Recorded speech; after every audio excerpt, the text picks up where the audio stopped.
Ciao a tutti, benvenuti o bentornati nel canale di Mera25, il partito italiano di VM25. Oggi siamo qui con Lorenzo Zamponi, docente di sociologia alla Scuola Normale Superiore e co-editor della rivista Giacobin Italia. Lorenzo, grazie mille di unirti a noi, come stai? Tutto bene, grazie a voi per l'invito. Sei a Roma? No, no, sono a Padova, sono a Padova. Ok, ok, perché Jacobin, io ci sono stata una volta, è un posto molto carino, ha diciamo la sua sede a Roma e quindi pensavo che magari fossi nei Sì, no, dintorni. no, siamo dislocati in giro per l'Italia. Immagino, immagino. Ok, allora oggi parliamo e dopo un po' di tempo finalmente abbiamo un'intervista in italiano con un ospite italiano dall'Italia, quindi ovviamente parleremo dell'Italia e finalmente dei media, ma anche della relazione tra il PD e la sinistra. La poca sinistra che esiste nel nostro paese. E cominceremo parlando appunto della rivista Jacobin. Allora, come si svolge il lavoro di questa rivista in Italia? Siete in continuo contatto con il team degli Stati Uniti? Perché questa rivista, ricordiamo essere un'iniziativa di Bhaskar Sunkara negli Stati Uniti, appunto. Siete in contatto sempre con loro e con il team europeo oppure avete una linea editoriale propria italiana? Quali sono i vostri obiettivi nei prossimi anni, nei prossimi mesi? Che piani avete? Allora, beh, per prima cosa, sì, Jacobin Italia nasce come rivista sorella della rivista in lingua inglese, appunto, perché poi noi la diciamo sempre la redazione americana, però giustamente, dato, no, lo status di lingua veicolare a livello globale dell'inglese, in realtà la rivista americana copre molto quello che succede in giro per il mondo.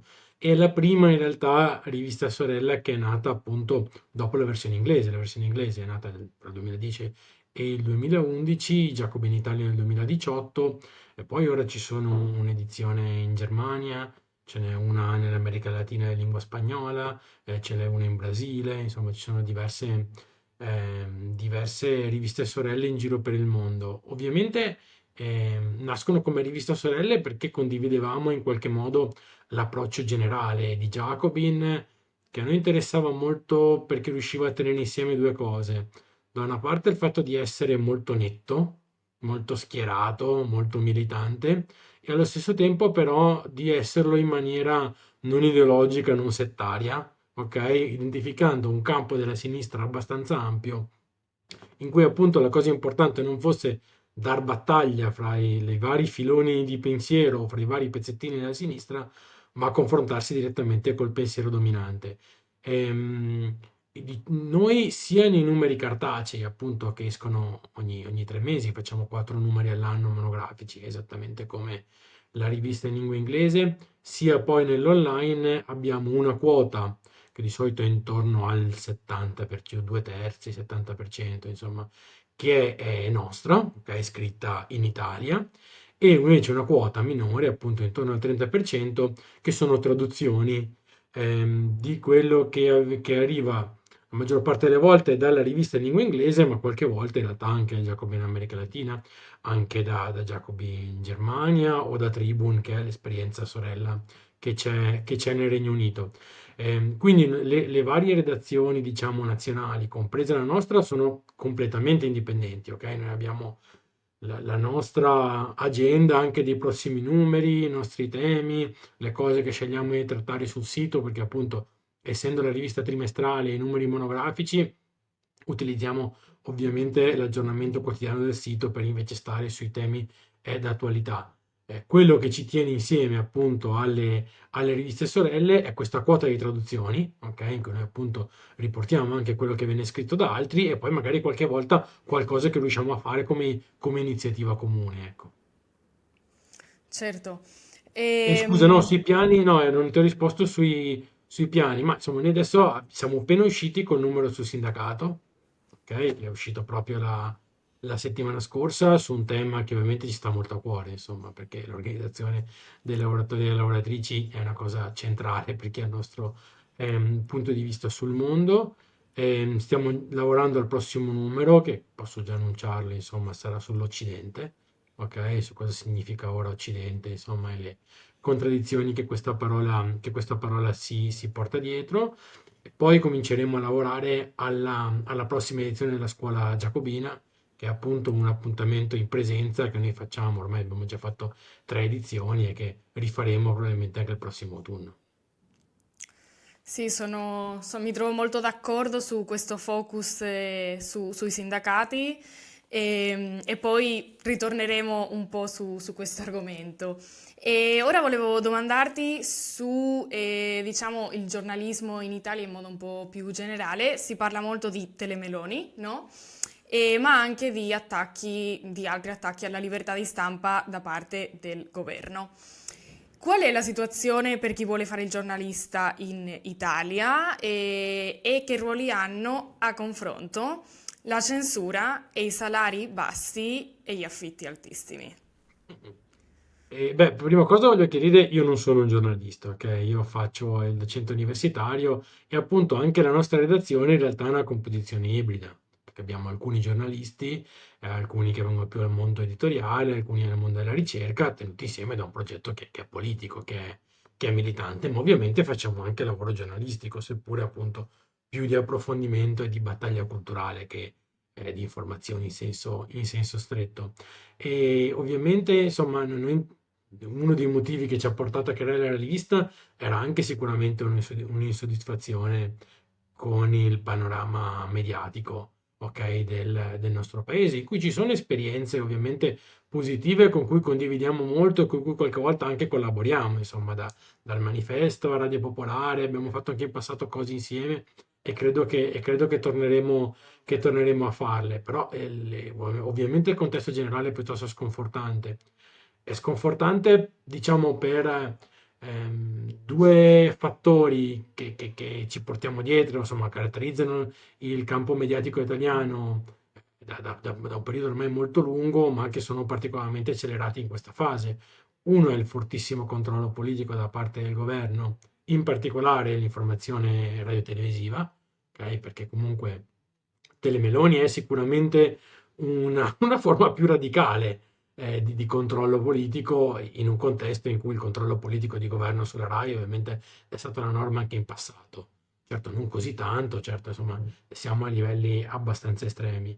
E l'altro elemento ovviamente è la concentrazione proprietaria, ok, della stampa mainstream in pochi gruppi mediatici, ma soprattutto finanziari e industriali. Il fatto che anche quello che, pur con posizioni liberali, insomma, diverse dalle nostre, ma era stato il più importante quotidiano progressista in questo paese, cioè Repubblica, sia proprietà della famiglia Elkann, esattamente come la stampa, cioè, ha anche chiuso spazi di dibattito. Ok, questo è evidente. 15 anni fa su Repubblica scriveva Luciano Gallino, l'equivalente di Luciano Gallino, il più importante, no, sociologo del lavoro italiano di questa metà di secolo sicuramente, oggi non scriverebbe mai su Repubblica. Cioè, queste concentrazioni ovviamente hanno portato a... e in più ovviamente poi ci si porta dietro la crisi della stampa in generale, che in parte ovviamente è compensata anche da nuovi progetti informativi, mediatici, controculturali, che nascono, si sviluppano online a cavallo dei social. Anche su questo serve a fare una riflessione. Insomma, noi usiamo i social come Jacobin cercando di non farci usare dai social, cosa non sempre facilissima da fare. E poi ovviamente la cosa a cui facevi riferimento tu, le condizioni del lavoro giornalistico. Io ho fatto lavoro giornalistico in passato, sono stato impegnato anche a livello sindacale nel mondo del precariato giornalistico, la situazione insomma la conosciamo tutti, è devastante e ovviamente è estremamente dannosa e pericolosa per la libertà di stampa, perché una persona in condizioni di diritti, di tutele, di salario non dignitose non è una persona libera, è una persona più ricattabile, più controllabile. Questo non significa che non ci siano giornalisti e giornaliste no, libere, ci sono, ma è sempre più difficile esserlo in un contesto del genere.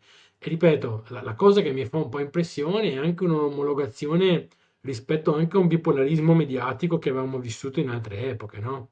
Con Mediaset da una parte, il gruppo Espresso dall'altra, magari in cui chi stava più a sinistra come il sottoscritto non si riconosceva, ma che in qualche modo dava dinamismo, conflitto e anche pluralità al dibattito. Oggi questo non esiste. Sono rimasto molto stupito, per fare l'ultimo esempio e poi chiudo. Qualche giorno fa è stata ospite a Che tempo che fa, che appunto è un programma epurato da Telemeloni, ok? È la ministra dell'università e della ricerca Bernini, ehm, e l'intervista è stata tutta una celebrazione della nuova iniziativa di riforma del numero chiuso a medicina da parte della ministra, con Fabio Fazio che non ha fatto una domanda sui tagli all'università o sulla situazione del precariato a pochi giorni da una grande mobilitazione che c'era stata in tutti gli atenei. Questa è una cosa allucinante, cioè questa in teoria è l'opposizione mediatica. Ecco, io non voglio indagare sui motivi che portano a questo, se magari il partito di cui fa parte Bernini oggi viene visto come qualcosa da sostenere all'interno del governo per creare contraddizioni alla Presidente del Consiglio, oppure se sono scelte editoriali di altro tipo. Però certo è una cosa preoccupante. Bene, e continuiamo infatti, per favore, a parlare delle scelte editoriali di Fazio. Ok, allora, ospiti da lui abbiamo visto personaggi come Chiara Ferragni, la quale, anche se accusata di aver truffato gli italiani, ha ricevuto dal presentatore poco più di un massaggio, possiamo definirlo così. E da lui abbiamo visto anche Gino Cecchettin, che è padre di Giulia, no? Giovane vittima di femminicidio. Viene, diciamo, una e più volte dai media posizionato come esperto, ok, sulla violenza sulle donne e su come bisogna combatterla. Io qui ci vedo dei problemi, ma vogliamo sapere cosa ne pensi tu, che cosa ci dice cioè, che cosa ci dicono questi esempi, no? Sulla sinistra liberista italiana che analisi ne faresti personalmente? Ah, ovviamente, insomma, ripeto, poi ognuno fa le sue scelte editoriali, non voglio neanche delegittimare quello che è stato anche uno spazio di resistenza civile in alcune fasi, perché sinceramente mi ricordo bene, qualche anno fa, dopo che c'era stato un attacco, insomma, da parte di un gruppo di estrema destra a Como Senza Frontiere, che è un gruppo di attivisti, insomma, molto apprezzabile, che sta proprio alla frontiera fra Italia e Svizzera, occupato sul tema appunto della solidarietà ai rifugiati, e il giorno dopo vedere i portavoci di quelle realtà che conoscevo bene per averla incontrata per motivi di ricerca in prima serata sulla RAI è stato un gesto di civiltà e che è avvenuto grazie a Che tempo che fa e alla sua redazione. Quindi il punto non è giudicare il bene e il male di una persona o di un gruppo di lavoro.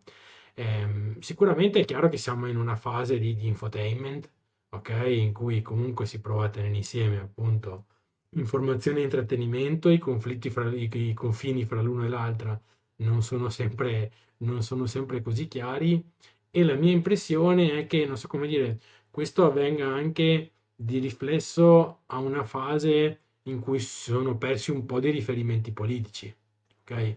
Ehm, Nel senso che poi i media raccontano quello che si muove intorno nella società, e la mia impressione è che in un'altra la fase del berlusconismo portava anche a un anti-berlusconismo mediatico molto polarizzante, perverso anche in alcuni tratti, che però paradossalmente dava spazio a un'opposizione in quanto anti-berlusconiana. Questa fase sicuramente, ripeto, è molto diversa, ok? Capitava appunto che magari, cioè, che gli studenti in mobilitazione contro la riforma Gelmini nel 2010 trovassero spazio nei talk show televisivi perché appunto si opponevano a un governo che magari si voleva, no, criticare. Ora appunto, ripeto, mi sembra che si giochi più sulle contraddizioni interne al governo, oppure appunto costruendo il mito dell'influencer sedicente progressista di turno, come nel caso Ferragni che citavi tu prima. Anche là io non sono un esperto, non ho mai seguito molto. A me ha fatto un po' impressione dopo che ci fu appunto tutto lo scandalo, insomma, che conosciamo bene, sotto casa mia un gruppo di estrema destra celebrò, ok, in un manifesto il crollo dell'impero Ferragni. E la cosa era interessante perché lo facevano perché era identificato come un pezzo di sinistra. Ok, e oggettivamente è una visione del mondo eh, che al di là, no, di alcune cose di buon senso, di vivere civile di fondo che probabilmente condividiamo, per il resto condividiamo molto poco. Però ecco, mi sembra che la questione sia proprio la scomparsa di alcune divisioni polarizzanti dalla società o quantomeno la maggior difficoltà di queste di bucare lo schermo mediatico. E su questo, ripeto, chi fa informazione, chi fa battaglia culturale, racconta quello che succede intorno. Sì, che tristezza, infatti, che la Ferragni sia all'improvviso la sinistra in Italia. Io voglio continuare sull'argomento dell'antiberlusconismo e del PD, perché molta gente, e questo è parte del problema, secondo me, quando sa che Mera 25 esiste, quando sa che ci sono altri candidati che magari non sono di Elly Schlein o Elly Schlein, e diciamo che cioè, gli viene proprio, capito, a volte ci sono dei problemi proprio di comprendere che esistano delle persone di sinistra che magari non vogliono stare dietro a questo. E, dall'ascesa di Elly Schlein, le tendenze di chi appoggia il Partito Democratico, che secondo me sono non dissimili a quelle praticate dal Partito Democratico americano, e queste tendenze di pensare a coloro che rifiutano di sostenere, no, di sostenerla come persone irragionevoli, stupide, ignoranti o addirittura cattive, ehm, siccome secondo loro, no, automaticamente non sostenere l'Ishline ti rende razzista, sessista, eccetera. E sono andate in crescendo, no, queste tendenze, a mio avviso. E come mai molti a sinistra vediamo il PD come un progetto senza speranza? E come facciamo ad allontanarci dal suo approccio paternalistico e moralista, a mio avviso, e più nella direzione della classe lavoratrice?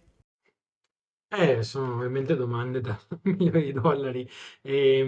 Ovviamente il Partito Democratico nasce in una maniera che comunque è unica in Europa, no? Cioè, rompendo esplicitamente con la tradizione socialista e socialdemocratica per richiamare fin dal nome una tradizione diversa, quella appunto statunitense liberal democratica, scommettendo su una trasformazione bipartitica della politica italiana, perché chi si ricorda la fase 2007-2008, lo schema era questo. Ok, allo stesso modo Berlusconi a destra faceva il popolo della libertà, no? Fondendo Forza Italia e Alleanza Nazionale, c'era l'idea che anche in Italia ci sarebbe stato il bipartitismo, appunto come negli Stati Uniti o come nel Regno Unito, e che chiunque doveva in qualche modo adeguarsi. Ora questo non è successo, ok? La destra l'ha subito capito una volta che non è successo alle elezioni, dopo in realtà, dopo pochissimo tempo, è tornata Forza Italia, non è tornata Alleanza Nazionale, ma è nata Fratelli d'Italia. Lo schema della destra attuale, con rapporti di forza diversi, perché la parte più radicale è ben più forte ovviamente di quanto fosse 15 anni fa, però è tornato a essere quello plurale dell'epoca. Nel centrosinistra questo equivoco del Partito Democratico è rimasto. Ovviamente è un equivoco che ha un sacco di effetti negativi, perché, ripeto, tiene insieme delle cose che non sono insieme nella maggior parte dei sistemi politici europei. Questo non significa che anche buona parte della socialdemocrazia europea ha avuto, no, una deriva neoliberista, la terza via, le privatizzazioni, no, sappiamo tutto quello, l'appoggio all'austerità e così via, sappiamo quello che è successo, però ci sono caratteristiche di fondo diverse. Ehm, cioè, oggi, non so come dire, vedevo appunto le polemiche intorno al fatto che c'è un europarlamentare del Partito Democratico che ha incontrato un think tank di ex militari e coloni di estrema destra israeliani, ok? E lo difendeva pubblicamente come una cosa assolutamente legittima e normale all'interno di un partito che ha una linea diversa in questo momento su quel tema. E questa è una persona che, con tutto il rispetto ovviamente che si può avere, non viene in nessun modo dalla storia della sinistra, ok? Viene dalla storia della Democrazia Cristiana o o dei suoi eredi. E questa commistione originaria, ok, ovviamente è un equivoco strutturale. Gli altri, penso, no? Gli altri partiti socialdemocratici europei, per esempio, tendono ad avere un rapporto strutturale con il sindacato. Per il PD questo è complicato, perché per il PD, per la sua composizione interna, deve avere il rapporto con la CGIL, ma deve avere il rapporto anche con la CISL. CISL che in questo momento ha deciso una linea di non conflitto e di fiancheggiamento col governo. Voi capite che c'è un partito che si trova a avere uno di opposizione, che guida l'opposizione, e uno dei suoi referenti sindacali in realtà fa il fiancheggiatore del governo. Questo, ripeto, rende estremamente complicato fare opposizione. E ripeto, questa imprimatur, ok, liberista, liberal democratico, che viene insomma dalla sua fondazione, è rimasto e è in profondità nel partito. Dall'altra parte non si può neanche negare, ovviamente, che questa dirigenza del Partito Democratico sia diversa da tutte quelle precedenti e che abbia determinato un cambiamento di linea su temi come il salario minimo, ma anche molto banalmente ora sulla questione comunque del piano europeo di riarmo, è l'unico partito del mainstream di centrosinistra europeo che si è schierato esplicitamente contro il piano Rearm Europe. Però poi quando lo fa, perché prende questa linea giusta, metà del gruppo parlamentare del Parlamento europeo vota contro, perché quella metà era entrata in un altro partito democratico. Questo equivoco di fondo ovviamente rende complicato tutto, perché funziona come, non so come dire, questa idea di tenere insieme cose così diverse, tipica di sistemi bipartitici. I democratici americani sono assolutamente così. Solo che noi non siamo in un sistema bipartitico e il PD non è un partito che viaggia fra il 40 e il 50% dei voti, ma è un partito che viaggia poco sopra il 20% dei voti. E quindi un partito tutto sommato relativamente piccolo, quantomeno non maggioritario, che sta in coalizione con altri, ma che ha all'interno questo livello di contraddizioni, è strutturalmente un problema. Anche perché, ripeto, non è mai riuscita nel tempo l'operazione di assorbire tutto il resto della sinistra. L'idea che tutti a sinistra dovessero stare dentro il PD materialmente non si è mai verificata. Cos'è che complica le cose? Che però hanno raramente funzionato negli anni che ci separano dal 2007-2008 anche i tentativi di costruire una sinistra indipendente dal PD. Okay? E sul rapporto col PD e con la coalizione che gli sta intorno, perché poi noi abbiamo questa particolarità unica nelle democrazie occidentali di avere un sistema elettorale basato sulle coalizioni e quindi di dover mettere nero su bianco sulla scheda elettorale le alleanze, cosa che nessun altro deve fare nei sistemi politici democratici, complica le cose perché c'è il dibattito eterno della sinistra, allearsi col PD, non allearsi con il PD, cosa che diventa particolarmente problematica in fasi come quella attuale in cui c'è una destra molto forte e molto pericolosa e in cui quindi non allearsi con il PD significa in qualche modo non contribuire potenzialmente alla sconfitta della destra, ok? E in cui quindi la tendenza a fare fronte democratico, eccetera, è quasi naturale, ma questo porta ovviamente a grandissimi rischi di cooptazione, ok? Ecco, questo è un problema veramente strutturale su cui trovare soluzioni è particolarmente, è particolarmente difficile. Io credo che siamo in una fase, non so come dire, pur non avendo mai votato PD nella mia vita, non sono neanche di quelli che crede che peggio è il PD meglio è. Non so come dire, che se il PD va a destra, che dobbiamo rimpiangere Matteo Renzi perché questo lascia le praterie a sinistra. Questo è una cosa che non ha mai funzionato.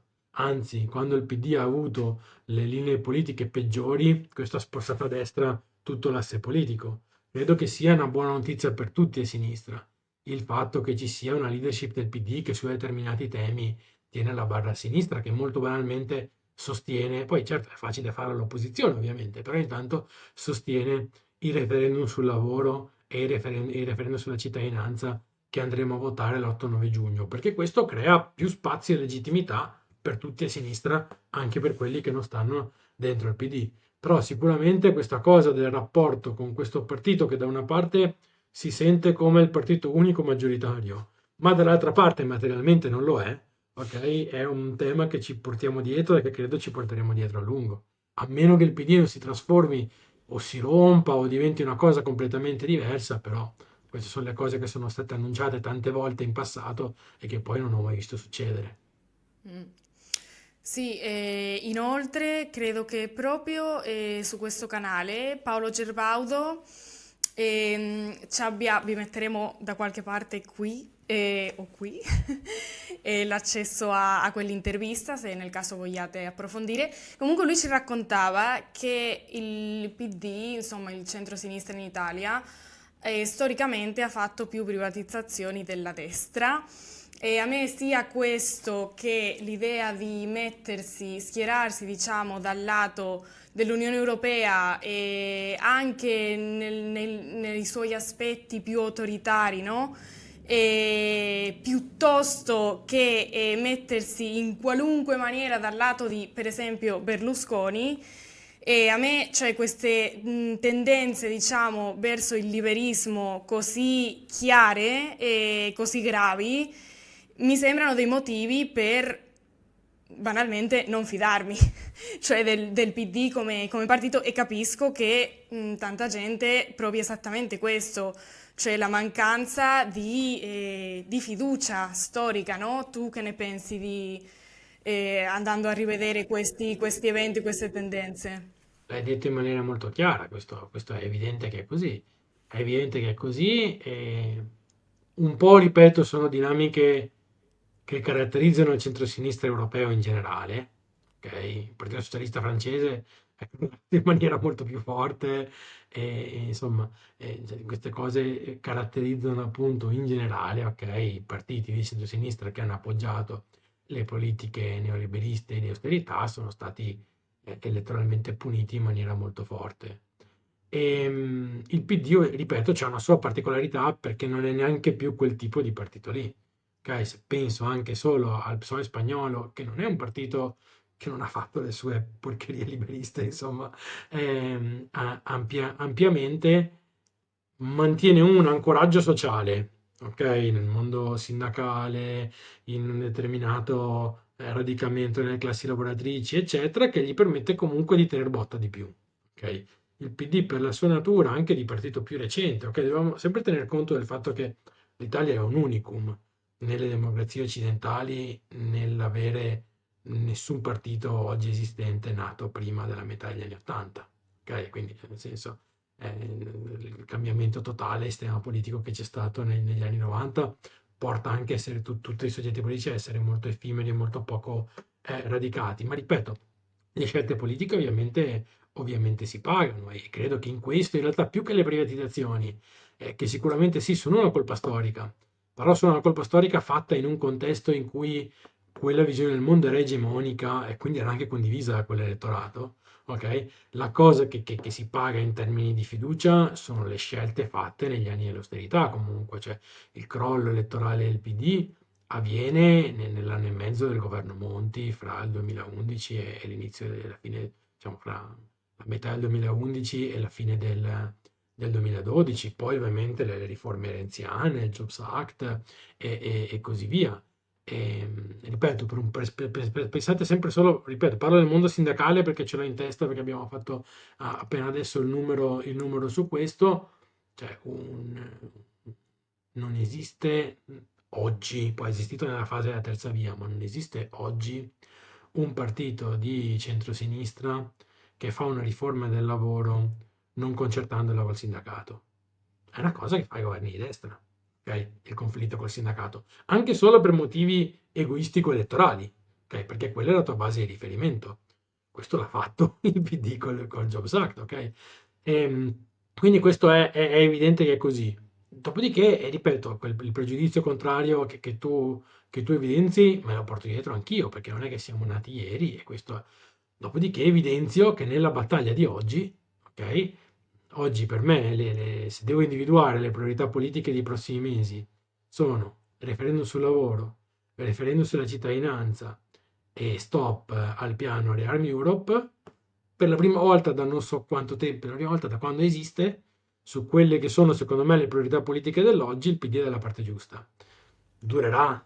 Non durerà, ovviamente, cioè come dici tu, il punto non è fidarsi, ok? Non è certo quello, non è il partito di riferimento né mio né ovviamente di Jacobin. Sono più contento quando è così che quando non lo è. Poi ovviamente, come sappiamo bene, come abbiamo saputo in passato, le contraddizioni emergono non quando si sta all'opposizione, ma quando si sta al governo, insomma. Certo, evidentemente diciamo, non deve essere la regola dire a tutto quello che qualcuno, qualche diciamo, organizzazione, partito fa, semplicemente perché è quel partito, cioè ovviamente se ci si trova d'accordo in una o l'altra cosa è evidente che comunque Ah, poi ripeto, c'è un tema oggi globale, che è un tema difficilissimo, eh. È un tema difficilissimo per tutta la sinistra. Cioè, noi abbiamo vissuto la fase, diciamo, post-crisi 2008-2011, in cui lo schema era destre relativamente deboli, centrosinistra compromesso col liberismo che crolla, la cosiddetta pasocchizzazione, e nuove sinistre, populiste democratiche, eccetera, che emergono e provano a diventare forza di governo. Ora quella fase però si è chiusa e ora la forza propulsiva ce l'ha la destra reazionaria. Questo rende il punto di vista della sinistra estremamente complicato, perché è estremamente complicato oggi dire io non faccio fronte contro l'estrema destra. Per cui l'istinto a dire devo fare il fronte democratico perché se no, se l'estrema destra è forte, ovviamente si sa che se lo si fa, ok, il rischio di essere cooptati in chi fa politiche che sono esattamente quelle che descrivevi è dietro l'angolo, ok? Non so come dire, la Spagna in questo è il paese che tutti dovremmo guardare in Europa perché è quello in cui questo si concretizza, ok? In cui c'è un governo guidato da un centrosinistra spesso compromesso col liberismo, che ha forze di sinistra sia dentro il governo sia fuori dal governo, ma comunque in maggioranza, con forti conflitti interni che ovviamente subiscono, perché anche la crisi di consenso della sinistra spagnola ovviamente deriva anche dal fatto che poi sei al governo con i PSOE e anche il tuo elettorato viene cooptato in quello oppure risulti meno credibile da fare altre cose. Dall'altra parte sai che se non lo fai ti trovi Santiago Pascal ministro. Questo camminare su questo crinale estremamente stretto è una cosa molto difficile, ma è il contesto politico in cui si fa politica oggi.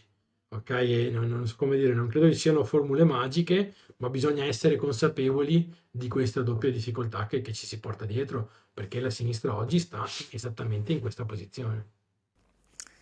sì, è così e io proprio per, diciamo, domandarti un po' sulla sinistra in generale, sia a livello nazionale che internazionale, e volevo, diciamo, tirare fuori il fatto che, appunto, come abbiamo detto, ci sono parecchie tensioni intorno all'approccio, no? E all'approccio ideologico che secondo me comunque ce n'è uno egemonico che è chiaro e che in generale gira intorno all'intersezionalità piuttosto che all'universalismo e all'antipolitica barra populismo che ha diciamo un progetto ehm, di lungo termine, cioè pensato per essere costruito un po' alla volta. Cioè, io ti volevo chiedere, nel senso, cosa ne pensi tu, ma anche in generale, cosa ne pensa un po' Jacobin, se si può dire così, perché comunque credo sia una rivista che in modo, secondo me, interessante abbia del dibattito. Però, insomma, in generale sembra che Jacobin tenda di più verso l'approccio materialista e che sia critica con certi settori del movimento ecologista e anche con l'intersezionalità. E, cosa che mi rende abbastanza felice, ma si osserva anche parecchio dibattito appunto dentro la rivista e anche questo mi sembra interessante perché appunto riflette il dibattito che esiste comunque nella sinistra, no? E Voi come vi posizionate, se lo fate e come vedi queste tensioni, come credi si svilupperanno nel futuro? Sì, beh, allora, ovviamente Jacobin, in particolare Jacobin, il progetto di Jacobin in generale, ma credo che in particolare Jacobin Italia ha ovviamente una caratteristica molto particolare, perché normalmente le riviste politiche nascono come organo di un soggetto politico, quantomeno di un collettivo, di un gruppo, di un partito, di un'area e così via. E in questo caso non è così, cioè noi non partiamo da una militanza comune, ma partiamo da percorsi di militanza diversi e facciamo insieme la rivista. Ehm, per scelta, perché l'idea è che comunque nella situazione della sinistra italiana di frammentazione e di debolezza, vari progetti in qualche modo comunicativi, culturali, editoriali di pezzettino non hanno una massa critica, ok? Per fare qualcosa di diverso dal differenziarsi del pezzettino a fianco, ok? Ma per fare quello che interessava a noi, cioè non il confronto all'interno della sinistra, ma il confronto col pensiero dominante. E quindi manteniamo percorsi di militanza diversi, mettendo insieme un pezzo della nostra militanza che è la battaglia delle idee. E questa è una scelta in cui credo molto e che credo sia anche alla base comunque di un certo successo che abbiamo avuto in questi anni, ormai dal 2018 a ora, di essere stati percepiti come ospitali e accoglienti. Questo non significa ovviamente che non ci sia un punto di vista, sicuramente. Sia il progetto di Jacobin a livello internazionale, sia Jacobin Italia nascono da un punto di vista che è quello marxista, insomma, ovviamente con la centralità della questione di classe, del conflitto capitale e lavoro come lettura del mondo, il che non significa ovviamente non tener conto delle questioni di genere, delle questioni ambientali o di tutto il resto che qualifica, non so come dire, le società di oggi e anche il punto di vista della sinistra di oggi. All'interno di questo schema molto ampio, ok, che è appunto uno schema della sinistra in senso lato, che rifiuta come oppositori liberismo e nazionalismo, insomma, non vari pezzi di sinistra. Ovviamente poi ci sono posizioni diverse, sicuramente anche all'interno della rivista. Io credo che su alcune cose in 7 anni di lavoro abbiamo in realtà anche costruito un punto di vista comune. Cioè, credo che l'approccio ecosocialista, se oggi facessi un sondaggio all'interno della redazione, ci troverebbe unanimemente d'accordo, ok? Quello di mettere la questione ambientale al centro.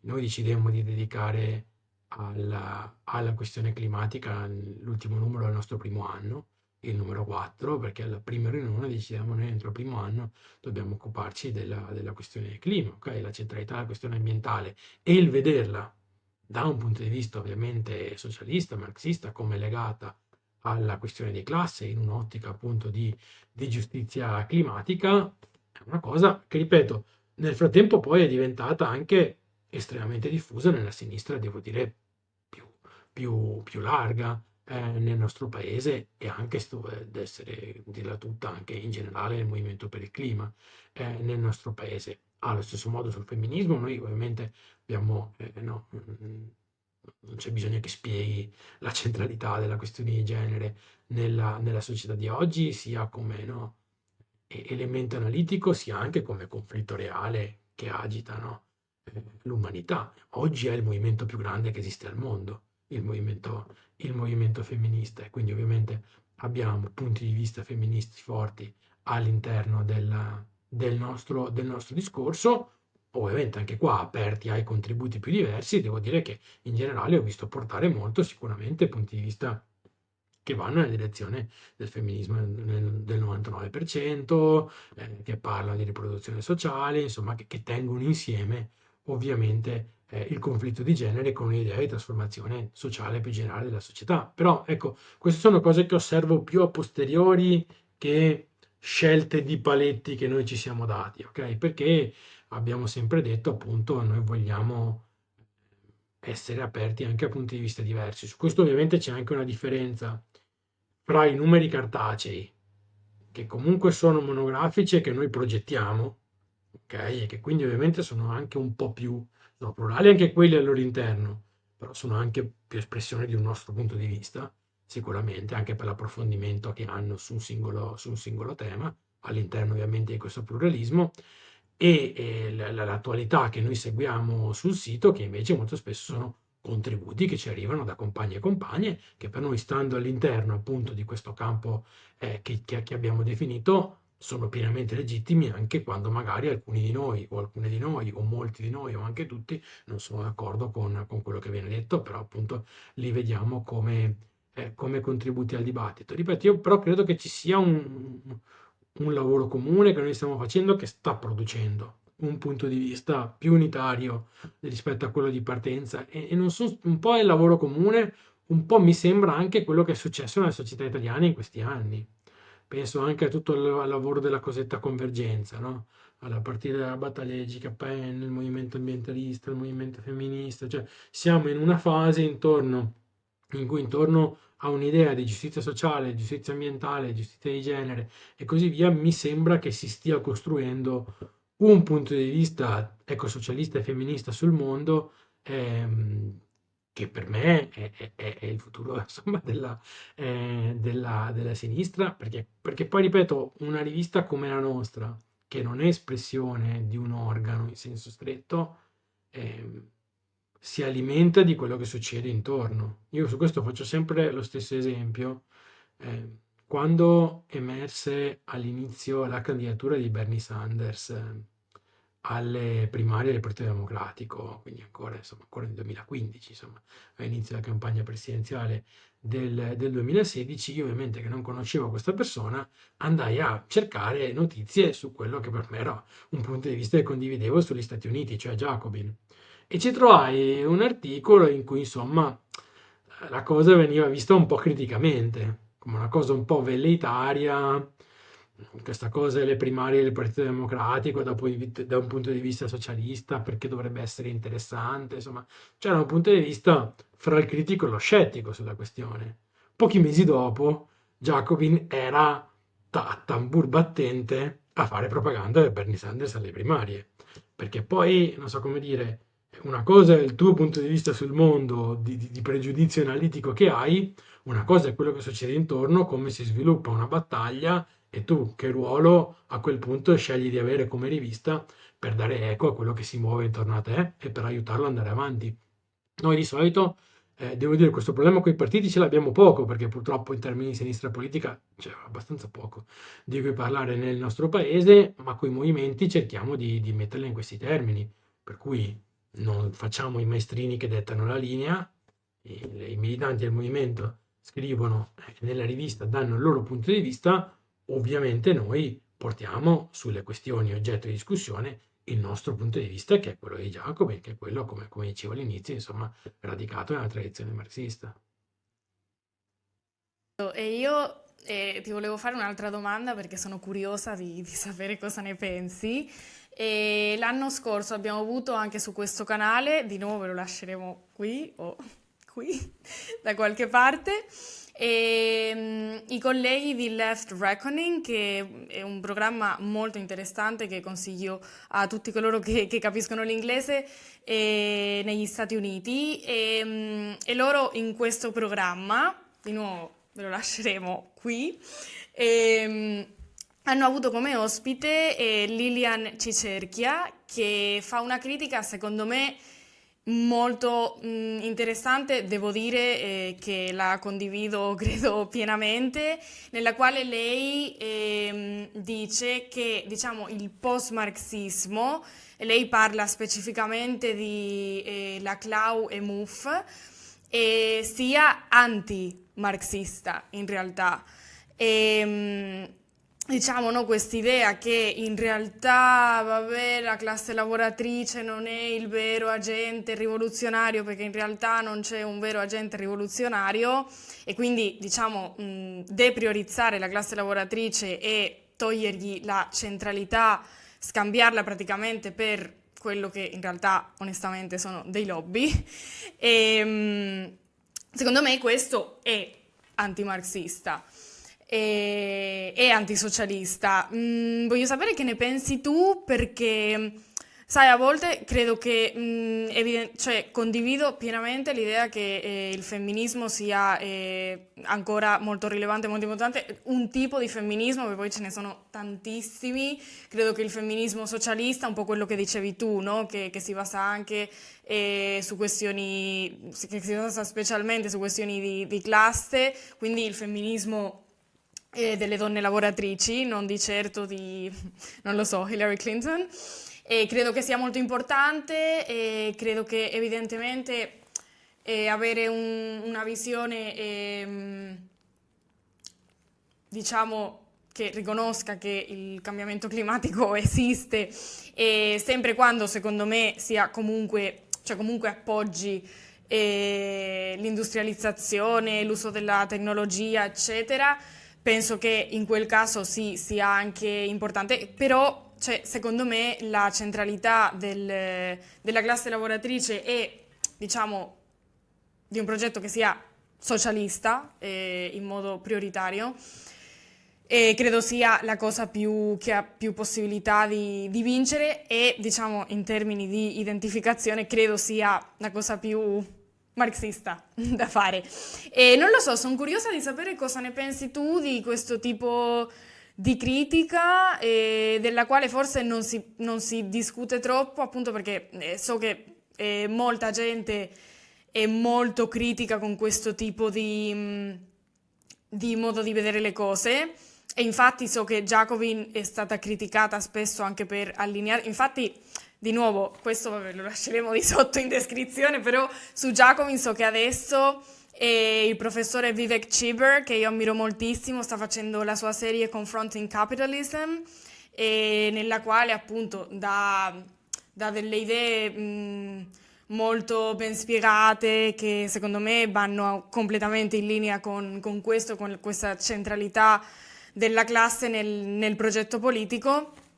E, insomma, credo che sì, che Jacobin sia stato comunque un agente interessante in questo scenario, ma sì, sono curiosa, insomma, di sapere cosa ne pensi tu.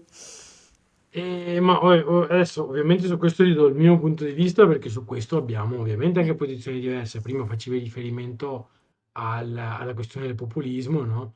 Eh, io anche, insomma, io credo che il populismo democratico sia stata una forza estremamente utile, ok? Anche se è una fase, insomma, in parte chiusa, altri sono più critici. Abbiamo fatto un numero sul populismo ancora, insomma, 3 anni fa, che secondo me è molto buono perché da un punto di vista critico, però secondo me è fondato. E ti do ovviamente come la vedo io. Eh, In generale, io credo che ci sia da rivendicare la centralità della questione di classe. Questo lo credo non solo per pregiudizio marxista, ma per analisi concreta della situazione concreta. Ok? Ehm, Credo che ci sia da farlo in maniera intelligente. Mi convince poco quando la centralità della questione di classe viene agitata come modo per ridurre la centralità di altre questioni, penso alla questione di genere o penso alla questione migratoria e così via. Perché credo che, non so come dire, proprio perché io credo nella centralità della questione di classe come analisi concreta e situazione concreta, va fatta nel contesto di oggi con la classe di oggi. E la classe lavoratrice di oggi non è la classe lavoratrice del 1950. Ok? Immaginare, per esempio, come fanno alcuni, una sinistra di classe eh, che rifiuta le persone razzializzate, ok? Eh, per me significa non costruire una sinistra di classe, ok? Non so come dire, cioè lavoratori e lavoratrici sono donne, sono LGBT, sono migranti, cioè proprio per la centralità della questione di classe, credo che andare a guardare la complessità della classe lavoratrice e in generale i ceti popolari oggi sia una cosa che non si può evitare di fare se vogliamo vivere nel mondo reale. Ovviamente è chiaro che io su questo condivido molto gli scritti che ha fatto ormai, insomma, da 5-6 anni in questa parte, Nancy Fraser, ok, quando parlava del cosiddetto neoliberismo progressista come un processo in cui determinati elementi provenienti dai movimenti sociali, in particolare sui diritti civili, sono stati cooptati all'interno del mondo neoliberista, le cose che facevi riferimento tu prima, il femminismo liberale e così via. Questa cosa esiste, ovviamente. Lei diceva, purtroppo ora l'opposizione è appunto un neoliberismo, un populismo reazionario, appunto, che è quello di Trump, ci vorrebbe un populismo progressista, cioè ritorna alla centralità della questione di classe, che poi populismo ovviamente nel linguaggio politico americano ha un significato diverso rispetto a quello che gli diamo noi, tenendo insieme appunto con tutto il resto. Credo che questa sia l'operazione da fare, ok? Credo che questa sia assolutamente l'operazione da fare. Più precisamente, sì, ovviamente poi sulle questioni di genere, su Giacomo in Italia, di femminismo scrivono le femministe, non scrive il sottoscritto. Ovviamente le femministe che scrivono per noi di solito tendono ad avere ovviamente un punto di vista che è simile a quello che ti ho spiegato prima, che appunto imparo da quello che scrivono loro. Su, diciamo, post-marxismo, la Clau, MUF, eccetera, la discussione è un po' lunga e complicata.